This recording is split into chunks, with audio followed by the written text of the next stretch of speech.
with NVIDIA hitting $202 a share, reversing this massive falling trend, and, analysts basically flashing these strong buy signals everywhere, is this stock truly undervalued?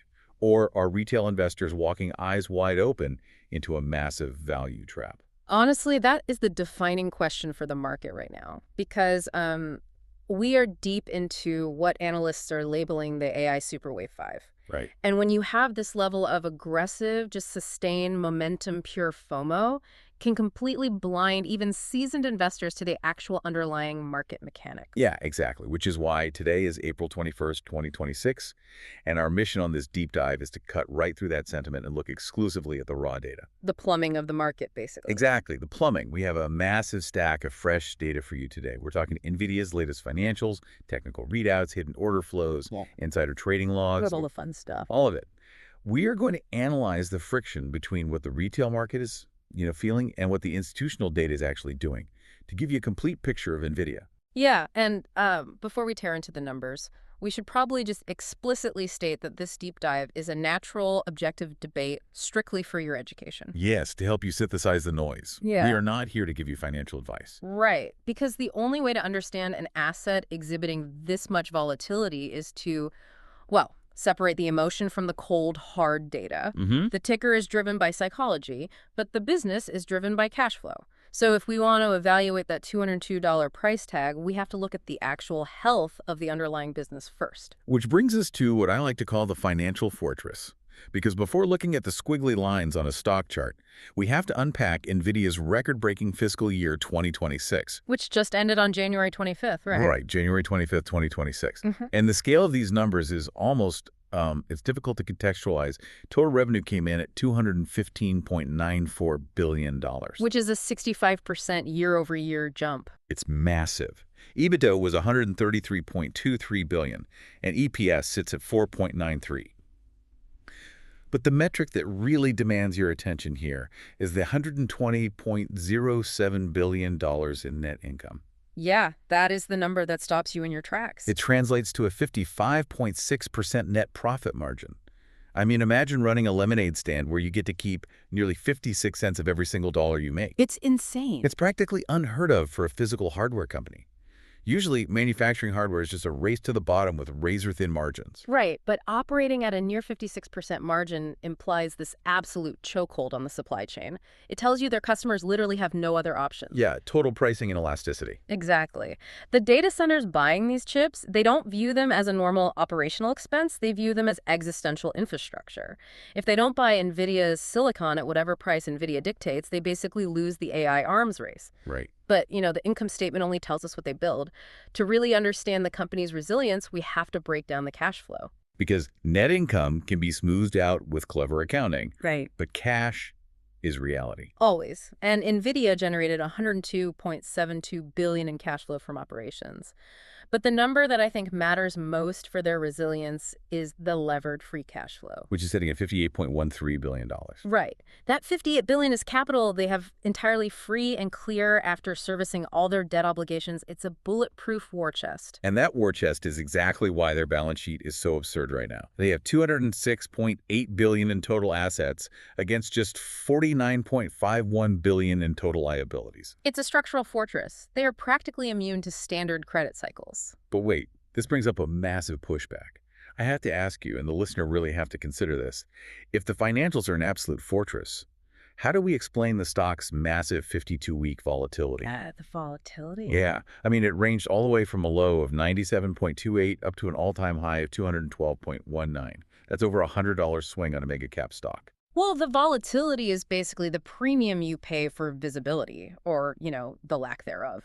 The market isn't debating NVIDIA's current profitability. They're debating how long it lasts. Exactly. They are violently debating the duration of this monopoly, which leads directly into our next puzzle, the current price action. Right. The who's buying paradox. Let's dig into that because the data here is glaring. We're looking at a current quote of 202.06, rebounding from those $164 March lows. An 11-day winning streak, to be exact. Yeah, a massive winning streak. To a retail trader, that looks like a dominant breakout. Yeah. But I found a major red flag for you guys listening. If you look at the SEC filings, the insiders are selling. Heavy distribution from the C-suite. Exactly. CFO Colette Kress sold roughly $28.6 million. Executive Vice President Ajay Puri dumped about $54.7 million in March alone to lock in gains. But then at the same time, you have high-profile politicians like Nancy Pelosi buying massive call options in stock earlier in 2026. So the external VIPs are buying while the internal executives are dumping. Right. There's a glaring contradiction in who is actually buying versus selling. Well, I would caution against reading too much into the executive sales purely in isolation. Using 10b5-1 plans to liquidate stock is pretty standard wealth management for these executives. Fair point, yeah. But the much more severe warning sign is coming from the institutional chicken money flow.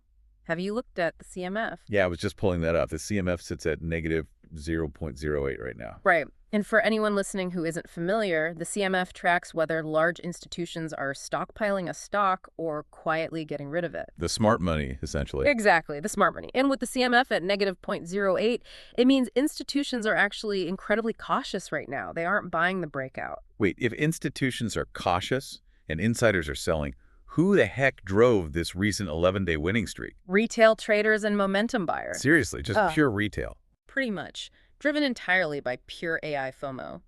Retail sees the bounce off 164, remembers the all-time high, and just aggressively hits the buy button thinking they're getting a discount. Wow.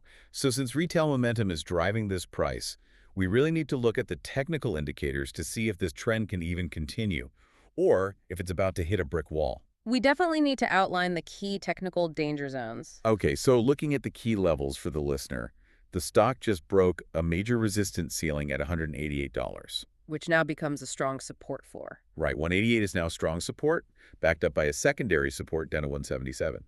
On the upside, the immediate hurdle is 204.50. Eyeing that all-time high of 212.19. Exactly.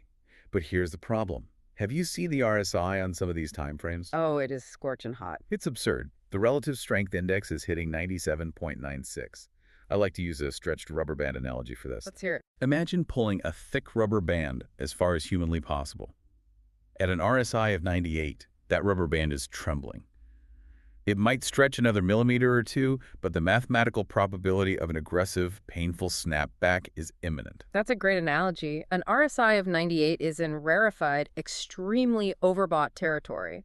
It signals a severe short-term weakness or pullback risk. So it's about to snap. Well, we have to balance that warning. It's true that some conflicting daily reports show the RSI closer to 70, which is still overbought, but not quite 98. It's a pretty stretch. Definitely. But here's the nuance. You have to look at the moving averages. The 50-day and 200-day. Exactly. The 50-day moving average is at 183.9, and the 200-day is at 182.0. Both are far, far below the current price of 202. Right, which confirms a broader golden cross structure. Exactly. It confirms the broader trend direction is still a very powerful long-term uptrend. Okay, so we have technicals flashing extreme heat in the short term, but incredible strength in the long term. A total technical paradox. Which perfectly sets up the ultimate bull versus bear debate. With all these conflicting signals, is this an undervalued opportunity or a massive trap? Let's weigh the analyst ratings against the fundamental risks. What's the consensus saying right now? The consensus is overwhelmingly bullish.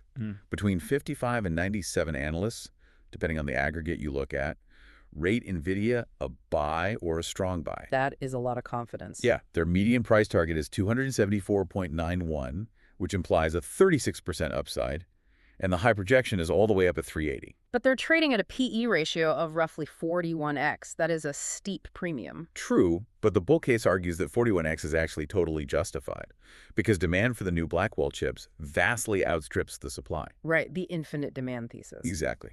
They argue that as long as NVIDIA is selling chips faster than TSMC can print them, they will simply outgrow that valuation multiple. Okay, but we have to present the bear case for the listener, because there are severe downside risks here. Yeah, let's hear the bear side. First is the valuation argument, that they're simply too big to grow. Maintaining a 65% growth rate on a $215 billion revenue base requires capturing a mathematically impossible share of total global IT spending. Right, the TAM exhaustion. The pie just isn't big enough. Exactly. But the more immediate looming threat is that tech giants like Google and Amazon are actively bleeding capital to pay NVIDIA's premiums. And they hate it. Ah, they despise it. In response, they're developing their own custom ASICs application-specific integrated circuits. So basically trying to build their own internal hardware to cut NVIDIA out entirely. Exactly. And furthermore, there are massive macroeconomic risks impacting the broader market that we have to talk about, specifically the geopolitical conflict involving Iran. Right, and just to be clear to the listener, we are looking at this strictly through an impartial economic lens. We aren't taking any political sides here. Absolutely not. This is purely about market mechanics. The conflict in that region has the potential to seriously disrupt global energy supply chains. Which raises global energy costs. Precisely. And a spike in energy costs directly drives up inflation. If inflation spikes, central banks are forced to hold interest rates higher for longer. Which compresses the valuation multiple of hypergrowth stocks, like NVIDIA. Exactly. A rising interest rate environment drags the stock price down, regardless of how many Blackwell chips they sell. So bring this all together to synthesize these conflicting signals into a concrete outlook for the listener. We have perfect financials against insider selling. Extreme momentum against overbought technicals. Right. So short term, the outlook is that the stock looks bullish as long as it holds above that $200 psychological level. With everyone basically holding their breath for the Q1 2027 earnings report. Yeah, that's scheduled for May 2026. That'll be the massive short-term catalyst. But from a long-term perspective, the projections definitely see a path to 300 by late 2026. Fueled by that massive $1 trillion visibility and demand for Blackwell and the new Rubin chips through 2027. Right. The orders are there. But, and this is the cliffhanger we want to leave you with, you really have to remember the core tension here. Retail traders often get trapped buying at the very top of these hype cycles. All the time. So we want you to ponder one final, provocative thought. If NVIDIA's current valuation relies on a total monopoly of the AI sector, what happens to this $200 stock price if their absolute biggest customers, tech giants with unlimited resources, successfully replace NVIDIA's chips with their own? That is the multi-trillion-dollar question. Thanks for diving deep into the data with us today. Keep your eyes on the order flows, and we will catch you on the next deep dive.